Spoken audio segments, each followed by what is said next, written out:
Hey, what's up everyone? Tim here from Everyday Tactical Vids.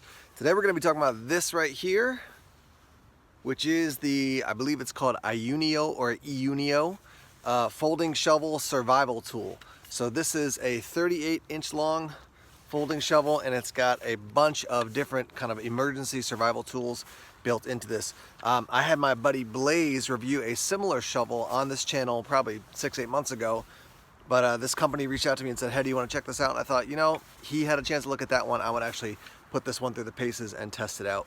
So what we're going to do is I'll talk through the features and functions of the shovel. As you can see, it's already been used quite a bit. And I'm going to roll in footage so you can see what the different usages might look like. I will let you know that I've used it on camera and I've also used it off camera, so I can give you a sense of kind of the longer term use and my experience with this product. So let's jump right in and talk about the shovel. You can see that it's got a little bit of a bend there, and then you've got kind of the chopping edge or the bladed side there, and then more of the serrations on that side.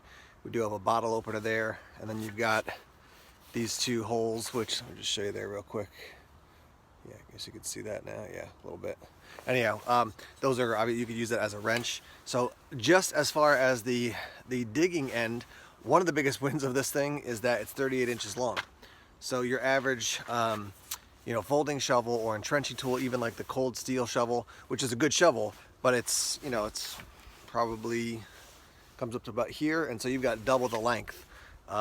What they also include are these little rubberized handles, and I actually have two of these on. There's another one that I have that I didn't put on because I wasn't going to use it, didn't need it. But as far as the digging process, that allows you to really have more comfort here as you're grabbing and you're digging. And it dug well. When I think about a survival tools, that type of thing out in the woods, shovel's not at the top of the list for me. When I think about this though, it offers me a wide variety of options. And in particular, I think about this in a car. So since I live in New Hampshire, there's snow, there's ice, you get your car caught up on something and you have to dig it out. This gives me a lot of leverage to kind of dig in and pry and pull with the shovel end. So that's cool. Beyond just the shovel, let's move down to the next level here. When you loosen up this collar right here, gotta get it down a little bit further here. This will swing like this, and now basically it can become an entrenching tool. And I was using it like this to dig into the earth, and I actually found this to be the most successful, as far as digging, this is the most successful way to do it. Yeah, it's not, I mean, obviously it's not as big as the shovel, the head of the shovel, but I was really able to dig into the earth and pry stuff apart, and then, just get the earth loosened up so I could move it around, make a hole for a fire or whatever I was trying to do. So that thing worked quite well. One of the challenges I found with any of these shovels, your average entrenching tool, is that the collar here, if you don't really crank it down, it can loosen up, and it will eventually when you're using it aggressively, so you got to tighten it down every once in a while. And then when you have multiple pieces here, so let me just show you real quick. These twist apart. So here's what one of the pieces look like.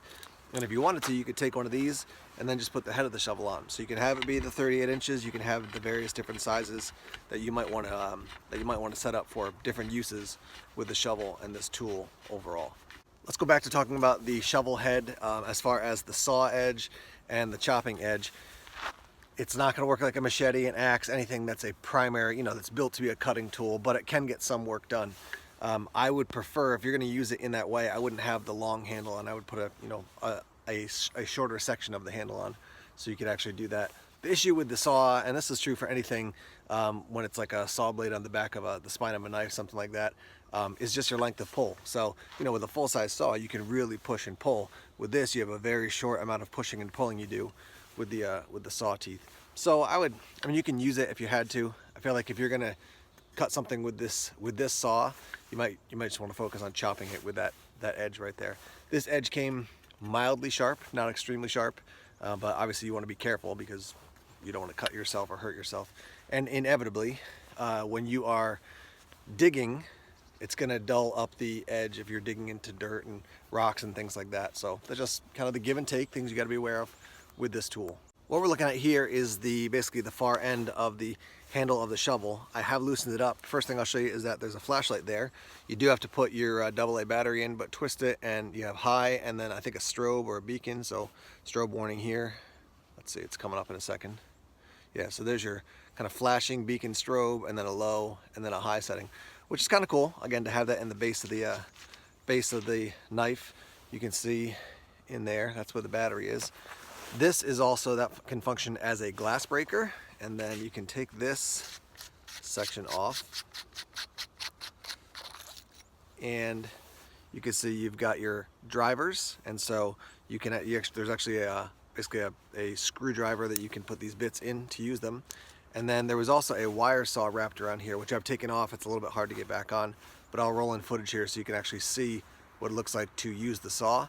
I've never been a huge fan of wire saws, but this one, it worked. I was able to cut through quite a bit of, you know, a large section of a piece of wood, and yeah, so I got the job done. Yeah, I mentioned before that there was a section where you would put the bits. Actually, it's right here in the end of that handle, so that's where you put the bit. So again, it's another tool within the kit, within the system here. A couple other tools that are included. You do get a fire steel, which I'll roll in footage here, and you can see that the fire steel, it does work. You don't get a dedicated fire steel striker, but there's plenty of sharp edges on the shovel to get a spark off that. Another item that they gave you, which I was kind of like meh about, but then I used it, was like, it's pretty cool. This is an ice pick, and so you'll see I'm actually breaking apart some ice here in the video, and that worked quite well.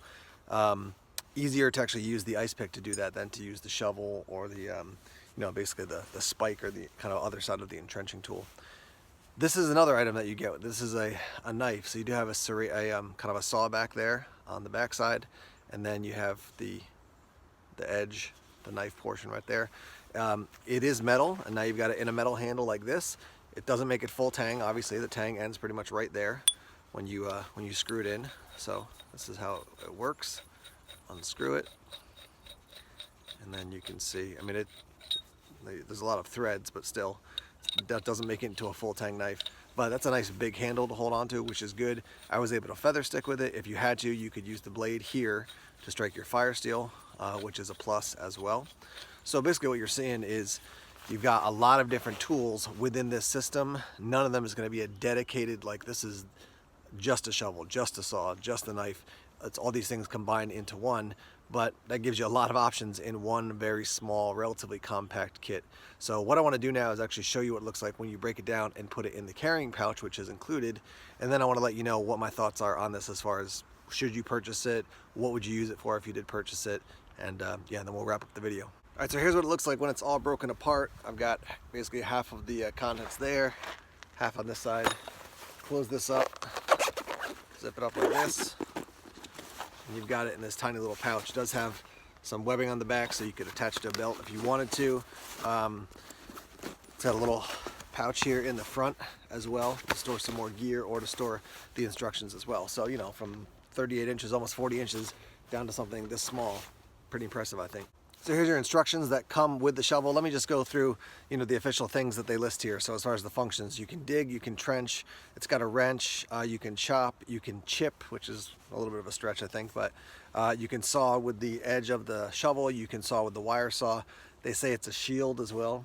I'm not so sure about that. You can open something with a can opener, or the bottle opener. You can, on the pick, there is a slot so you can remove nails if you wanted to do that. There's the wire saw, there's the ice pick, there's the glass breaker, which is the end of the shovel. You could use that to break glass. You could scale a fish, they're saying, with the serrated back of the kind of the saw back of the knife. You can obviously cut. You have the fire steel, you have the flashlight. There is an emergency whistle, which is somewhere, I think, in the bag, or I may have actually dropped it, but let me roll in footage here so you can hear what it sounds like, and actually from a distance also hear what it sounds like.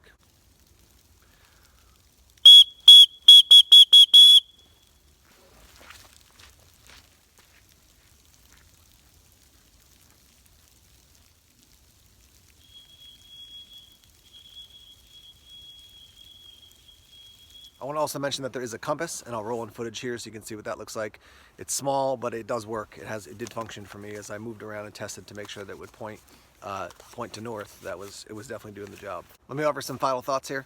First off, cost is right around $65. There's links in the description section, so just click that show more tab and you can head over to Amazon and pick one of these up. Is it worth the investment? Here's what I would say. If I'm going into the woods and I'm like, man, I'm gonna be digging a huge trench around a campsite or something like that, and I know I'm going out to do that, I'm gonna bring a dedicated shovel. If I'm doing a couple small tasks, yeah, I'd bring this because I don't need a dedicated shovel. I just need something that can kind of do the job pretty well. Is a shovel or this type of tool something I would bring with me every time I went out in the woods? No, I'd bring a dedicated headlamp or flashlight. I'd bring a dedicated folding saw. I'd bring a dedicated knife, things like that. The main use I see for this is to keep in the trunk of a car. You know, this particularly, you know, that thing for me having a lot of leverage to break ice or to get snow out from under a car, to dig somebody out, to dig myself out, that's a huge win, I think, just having a nice long shovel as opposed to a tiny little shovel. I've tried using small shovels for that purpose of getting ice out, especially when it's way under the car, and just having that extra length of the handle makes a big difference. So that's a huge win. So I see this as a good emergency tool, or emergency, I guess, an emergency tool, emergency option to keep in the trunk of a car, but it's probably not something I would use every single time I go out into the woods. To shoot straight with you guys, when I first got it, I was like, I'll do the review and it'll be interesting, but I'm a little bit skeptical, honestly. Every time I used another one of the tools, I was like, oh, that worked pretty well. Oh, that worked pretty well. Oh, that worked pretty well. And so after a while, you're like, yeah, maybe there is actually a function for the various things. If you say to me, do you want an SE6 or do you want this? I'll say, give me an SE6. If you say, is an SE6 going to be the most helpful thing to keep in the trunk of your car? I'd say, I'd like that as a tool, but this thing gives you obviously more options. The flashlight is kind of interesting to me that they were able to figure out how to keep a flashlight in there. I think that's definitely a win. And then the whistle, the fire steel, I mean, in an emergency situation, if you do get your car stuck and you can't dig it out, well, now you've got a bunch of things to get a fire started, you know, just stay warm and survive for a little bit. So yeah, check it out. Let me hear your thoughts in your comments. Again, my buddy Blaise reviewed something like this a couple months ago, and I said, hey, you can keep it. And he's since kept that shovel in his truck, and I'm gonna put this into probably the trunk of one of my cars, probably the minivan for my wife. So let's hear your thoughts and your comments. As always, guys, thanks for checking out the videos here on YouTube. Please subscribe to Everyday Tactical Vids if you haven't done so already. Like us on Facebook, follow us on Twitter, check us out on Instagram and Tumblr as well. More videos coming soon. Take care.